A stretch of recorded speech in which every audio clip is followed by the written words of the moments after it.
Live from the BDN Studios, it's Bang and Dang. That's awesome. If you don't like that, then You ain't black. Well, that'll bring us to Christie Tick. guy we've heard plenty of times in these last few episodes, Christopher Furnari. Call him Christie Tick. Well, he was born in 1924 in New York to first-generation Sicilian-Italian immigrants from Furnari, which was a commune in Sicily's province of Messina. They're named after... I guess so. Oh, okay. Growing up in Brooklyn, he was steeped in a hard Scrabble world where crime offered a fast track to power. All right. By age 15, he was already running his own loan sharking operations, strong-arming borrowers across Brooklyn and northern New Jersey with an early knack for profit and intimidation. Fuck yeah, he was. His teenage years were marked by escalating trouble. By 1943, at just 19, he had already served 2 prison terms for armed robbery, which showcased the reckless streak that isn't even over yet. That very same year, Furnari, he faced a graver charge when he and several others were arrested with 3 girls in a car and accused of rape. Jeez, what is it with these guys? All right, landing him in a sentence of 15 to 30. A heavy mark on his record that reflected the violent undercurrents of his early life. So he got paroled in 1956. He didn't slow down one bit. He leveraged a connection with mobster Anthony Corallo. They call him Tony Ducks. He wanted to become an associate of the Lucchese crime family. In the late 50s, he dove headfirst into illegal gambling and loan sharking. And he built himself a fine reputation as a reliable earner. He's a reliable earner. You know, you're safe if you're. He's a good earner, though. But he's got a mouth on him, Tony. Yeah, but Man, he earns. you bringing in how much he's bringing a month? You gonna cover that? All right. No, Tony, I'm not. His hustle paid off because Furnari became a pivotal figure in the Lucchese family's Brooklyn faction, which was a less dominant branch compared to the family's Manhattan and Bronx stronghold. Right. By the early 60s, Furnari was raking in an astonishing $25,000 a day, a fortune in that era, it's 50s, cementing his influence. 1962 at age 38, already 38 and 62. Damn. He was formally inducted as made man, and by 64, he rose to capo, leading a crew from the 19th hole, which was a nondescript bar and social club in Bensonhurst that served as his criminal headquarters. Bensonhurst, wasn't that where the Raven Night Club with John Gotti was? Sure. Sounds familiar. 19th hole was the nerve center of Furnari's empire. A place where mobsters from all 5 families could rub elbows together. They cut deals. They socialized over drinks. They even had plates of pasta. Furnari's crew was a versatile outfit running illegal gambling, loan sharking, extortion, burglary, narcotics, occasional murder for hire. Occasionally. And rackets and unions and construction, obviously. Everything a mobster would do. Right. His criminal record by this time included convictions for assault and sex offenses, a reflection of his willingness to cross moral and legal lines.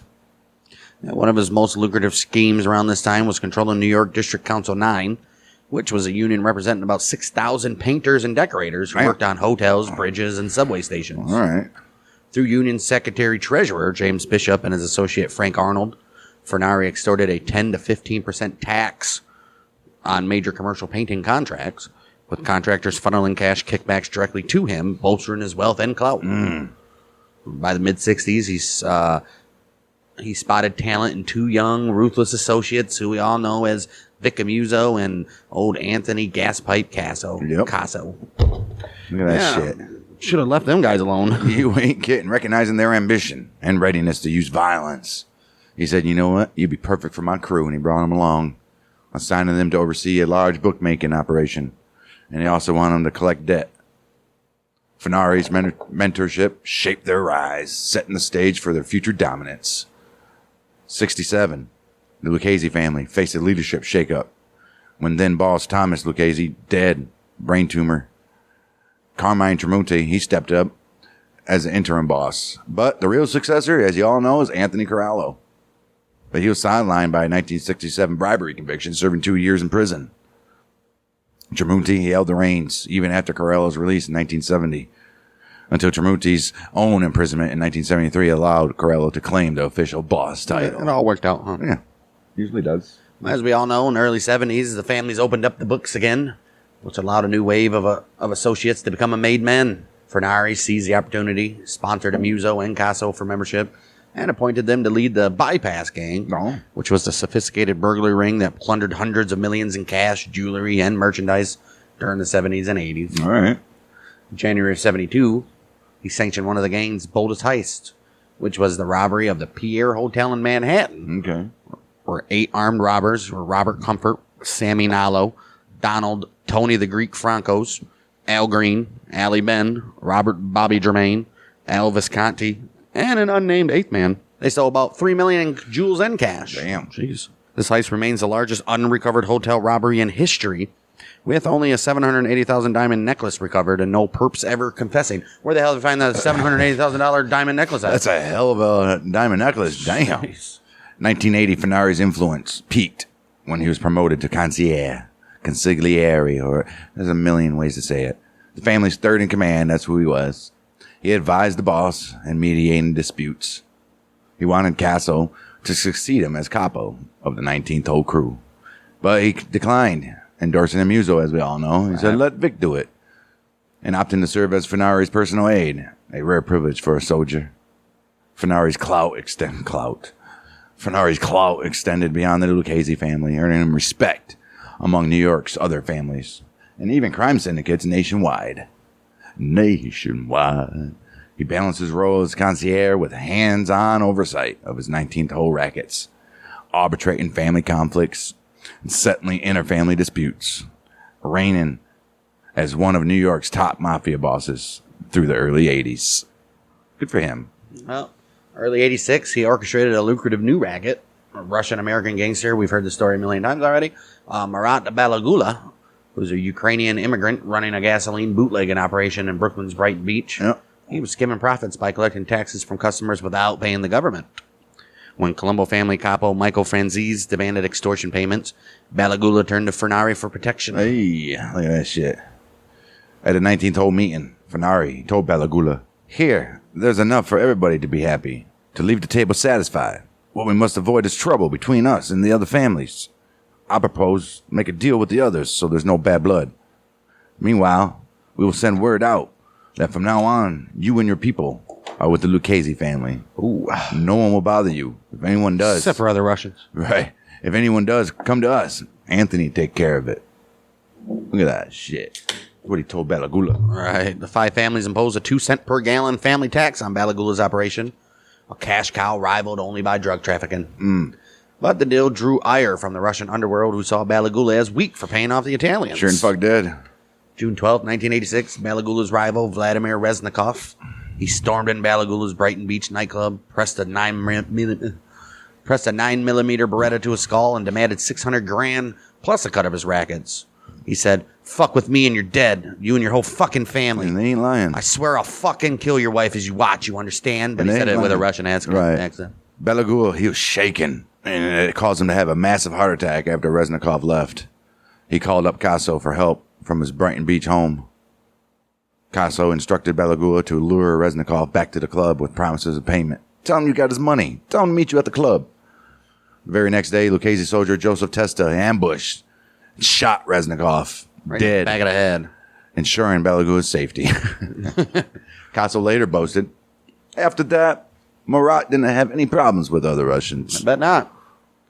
Furnari's empire unraveled February 25th, 1985. It usually does. When him and a bunch of others were indicted in the Mafia Commission case. That's crazy. Which got caught with that RICO. Pretty much everybody got sentenced to like 100 years. Yeah. The FBI's probe, using undercover surveillance and a bug in Salvatore Avellino's Jaguar, it captured Furnari discussing business with Corallo and other Lucchese leaders. Charged with extortion, labor racketeering into construction, and the 1979 murder for hire of Bonanno boss Carmine Galante, allegedly ordered by the commission. Right. Furnari pleaded not guilty and was released on $1.75 million bail. Damn. Some argue Furnari wasn't on the commission and had no link to Galante's hit, but he couldn't use this defense. Nope. There's no such thing. Right. September 1986. He stood trial alongside Corallo and underboss Salvatore Santoro. By that fall, Corallo realized conviction was inevitable, with sentences ensuring they'd die in prison. Furnari convinced Corallo to name either Amuso or Casso as the new boss. At a meeting at Furnari's home, the trio agreed Amuso as Corallo's successor. Well, they No. wanted Casso. And he but said, Casso no. was like, no, we'll let Amuso do it. Right. 19th of November, 1986. Furnari, convicted on all accounts, including the Galante murder. January 13th, 1987, sentenced to 100 years without parole. And they're going to take $240,000 in fines. You think? He's never leaving prison. No, with Corallo and Furnari in prison, Amuso, he becomes the boss. Casso, consigliere, later underboss. And Peter Fat Pete Chiodo took over as Furnari's Bensonhurst crew. Bang. 1990, Amuso, Casso, they went fugitive to evade the Windows case. Amuso caught in 92 and sentenced to life. While Casso, captured in 93, he turned into a snitch in 94, testified against Furnari and others. Oh, wow. 1995, who cares? Furnari's already in prison for 100 years. Right. 95, Furnari challenges parole denial, arguing Casso's testimony was tainted. No. He's a criminal. He's a scum. Look at him. Right. The government revoked Casso's deal in 96, sentenced him to life. Oh. July of 2000, the Third Circuit ruled that parole officers or officials wrongly denied Furnari's eligibility based on Casso's claims. But in 2001, the Bureau of Prisons labeled him a multiple murderer, blocking parole. Furnari's 2006 habeas corpus petition was also denied in 2007. You ain't getting out, buddy. No, you can try all you want. In prison at Allenwood Medium Federal Correctional Institution, Pennsylvania. Projected release date of November 24, 2044. Furnari's pre-1988 conviction made him parole eligible in 1996, likely due to weak evidence in his murder conviction. He was granted early release from a Minnesota prison hospital on September 19, 2014, after 28 years. They let him out, but they wouldn't let Paulie out? Right. He returned to Staten Island in New York, where he died at his home, 28th of May, 2018, the age of 93. Yeah. You got 4 solid years, I guess. I guess. Wow. All right. That's Furnari.